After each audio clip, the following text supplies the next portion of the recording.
Qur'an ni kitabu kilindwacho sana. Maana yake nini? Vitabu vyote vinateremshwa kabla ya Qur'an. Wafuasi wabadilisha katika sehemu nyingi. Jambo hili halitaweza kutokea katika Qur'an. Aya gani iliteremka mwishoni kabisa? Sura al-Baqara. Sura al-Baqara aya 282. Soma aya iliyoteremka mwishoni kabisa.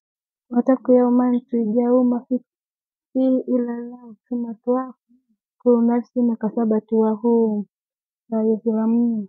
Qur'an iliteremshwa kwa muda gani? Ndani ya miaka 23. Toa tafsiri ya wattaqu yawman turjauna fi ila Allah thumma tuwaffa kullu nafsin ma kasabat wa hum la yuzlamun. Naogopea siku ambayo mtarudisha kwa Allah, kisha kila mtu atapewa sawasawa alichochuma na hamtadhulumiwa. Maswahaba wa Mtume sallallahu alaihi wasallam walikuwa wanasoma Qur'an tukufu kiasi gani kila siku? Walikuwa wanasoma juzi moja, walikuwa wanahitimu Ijumaa na wachache walikuwa wanahitimu ndani ya siku.